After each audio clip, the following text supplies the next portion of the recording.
വിശുദ്ധ ഗ്രന്ഥത്തിലെ 68-ാം സങ്കീർത്തനം. ദൈവത്തിന്റെ ജൈത്രയാത്ര. ദൈവം ഉണർന്നെഴുന്നേൽക്കട്ടെ, അവിടത്തെ ശത്രുക്കൾ ചിതറിപ്പോകട്ടെ. അവിടത്തെ ദർശിക്കുന്നവർ അവിടത്തെ മുൻപിൽ നിന്ന് ഓടിപ്പോകട്ടെ. കാറ്റിൽ പുകയെന്ന പോലെ അവരെ തുരത്തണമേ. അഗ്നിയിൽ മെഴുകുരുകുന്നത് പോലെ ദുഷ്ടർ ദൈവസന്നിധിയിൽ നശിച്ചു പോകട്ടെ. നീതിമാന്മാർ സന്തോഷഭരിതരാകട്ടെ. ദൈവസന്നിധിയിൽ അവർ ഉല്ലസിക്കട്ടെ. അവർ ആനന്ദം കൊണ്ട് മതിമറക്കട്ടെ. ദൈവത്തിനു സ്തുതി പാടുവിൻ, അവിടുത്തെ നാമത്തെ പ്രകീർത്തിക്കുവിൻ. മേഘങ്ങളിൽ സഞ്ചരിക്കുന്നവന് സ്തോത്രങ്ങൾ ആലപിക്കുവിൻ. കർത്താവ് എന്നാണ് അവിടുത്തെ നാമം, അവിടുത്തെ മുൻപിൽ ആനന്ദിക്കുവിൻ. ദൈവം തന്റെ വിശുദ്ധ നിവാസത്തിൽ അനാഥർക്ക് പിതാവും വിധവകൾക്ക് സംരക്ഷകനുമാണ്. അഗതികൾക്ക് വസിക്കാൻ ദൈവം ഇടം കൊടുക്കുന്നു. അവിടുന്ന് തടവുകാരെ മോചിപ്പിച്ച് ഐശ്വര്യത്തിലേക്ക് നയിക്കുന്നു. എന്നാൽ കലഹപ്രിയർ വരണ്ട ഭൂമിയിൽ പാർക്കുന്നു. ദൈവമേ, അങ്ങയുടെ ജനത്തിന്റെ മുൻപിൽ നീങ്ങിയപ്പോൾ, മരുഭൂമിയിലൂടെ അങ്ങ് മുന്നേറിയപ്പോൾ, ദൈവ സാന്നിധ്യത്താൽ ഭൂമി കുലുങ്ങുകയും ആകാശം മഴ ചൊരിയുകയും ചെയ്തു.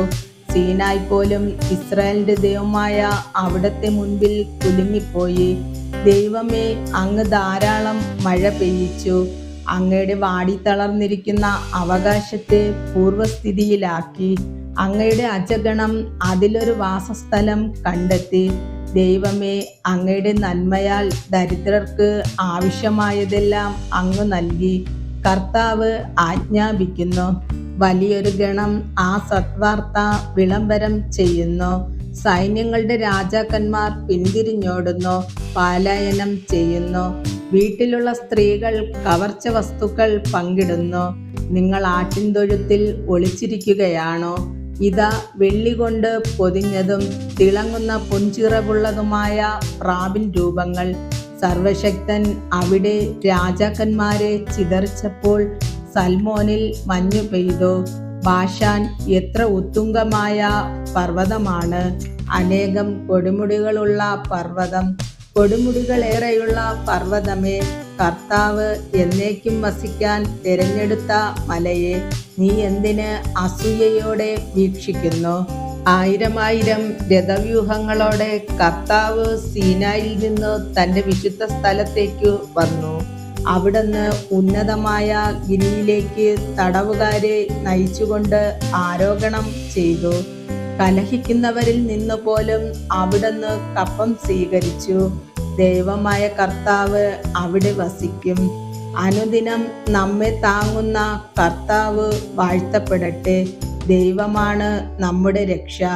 നമ്മുടെ ദൈവം രക്ഷയുടെ ദൈവമാണ്.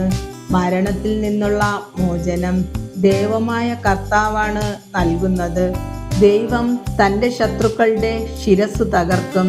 ദുർമാർഗത്തിൽ ചരിക്കുന്നവരുടെ കേശാലങ്കൃതമായ നെറുക തകർക്കും. കർത്താവ് അരുളി ചെയ്തു, ഞാൻ അവരെ ബാഷാനിൽ നിന്ന് തിരിച്ചു കൊണ്ടുവരും. സമുദ്രത്തിന്റെ അഗാധത്തിൽ നിന്നും ഞാൻ അവരെ തിരിച്ചു വിളിക്കും. നിങ്ങൾ കാലുകൾ രക്തത്തിൽ കഴുകുന്നതിനും നിങ്ങളുടെ നായ്ക്കൾ അതു നക്കിക്കുടിക്കുന്നതിനും തന്നെ. ദൈവമേ, അങ്ങയുടെ ആഘോഷപൂർവമായ എഴുന്നള്ളത്ത് ദൃശ്യമായി. എൻ്റെ രാജാവായ ദൈവം വിശുദ്ധ സ്ഥലത്തേക്ക് എഴുന്നള്ളുന്നത് തന്നെ. മുൻപിൽ ഗായകർ, പിറകിൽ വാദ്യക്കാർ, നടുവിൽ തപ്പുകൊട്ടുന്ന കന്യകമാർ. മഹാസഭയിൽ ദൈവത്തെ വാഴ്ത്തുവിൻ. ഇസ്രായേലിന്റെ ഉറവയിൽ നിന്നുള്ളവരെ കർത്താവിനെ വാഴ്ത്തുവിൻ. ഏറ്റവും നിസാരനായ ബെഞ്ചമിൻ മുൻപിൽ നടക്കുന്നു. പിന്നീട് യൂദാ പ്രഭുക്കന്മാരുടെ സംഘം. സെബൂലൂണിന്റെയും നാഫ്താലിയുടെയും പ്രഭുക്കന്മാർ അതിനു പിന്നിൽ. ദൈവമേ, അങ്ങയുടെ ശക്തി പ്രകടിപ്പിക്കണമേ. ഞങ്ങൾക്ക് വേണ്ടി അത്ഭുതങ്ങൾ ചെയ്ത ദൈവമേ, അങ്ങയുടെ ശക്തി പ്രകടിപ്പിക്കണമേ. ജെറുസലേമിലെ അങ്ങയുടെ ആലയത്തിലേക്ക് രാജാക്കന്മാർ അങ്ങേക്കുള്ള കാഴ്ചകൾ കൊണ്ടുവരുന്നു. ഞാങ്ങണകളുടെ ഇടയിൽ വസിക്കുന്ന വന്യമൃഗങ്ങളെയും പശുക്കിടാങ്ങളോട് കൂടിയ കാളക്കൂറ്റന്മാരുടെ കൂട്ടങ്ങളെയും ശാസിക്കണമേ. കപ്പം കൊതിക്കുന്ന ജനതകളെ ചവിട്ടി മെതിക്കണമേ. യുദ്ധപ്രിയരായ ജനതകളെ ചിതറിക്കണമേ. ഈജിപ്തിൽ നിന്ന് ഓട് കൊണ്ടുവരട്ടെ. എത്യോപ്യ ദൈവത്തിങ്കലേക്കു വേഗം കരം നീട്ടട്ടെ. ഭൂമിയിലെ രാജ്യങ്ങളെ ദൈവത്തിനു സ്തുതികൾ ആലപിക്കുവിൻ. കർത്താവിനു കീർത്തനം പാടുവിൻ. ആകാശങ്ങളിൽ അനാദിയായ സ്വർഗങ്ങളിൽ സഞ്ചരിക്കുന്നവനു തന്നെ.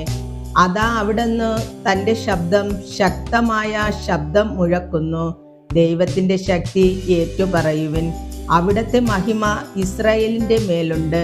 അവിടുത്തെ ശക്തി ആകാശങ്ങളിലുണ്ട്. ഇസ്രായേലിന്റെ ദൈവമായ അവിടുന്ന് തൻ്റെ വിശുദ്ധ മന്ദിരത്തിൽ സ്ഥിതീതനാണ്. അവിടുന്ന് തൻ്റെ ജനത്തിന് ശക്തിയും അധികാരവും പ്രദാനം ചെയ്യുന്നു. ദൈവം വാഴ്ത്തപ്പെടട്ടെ.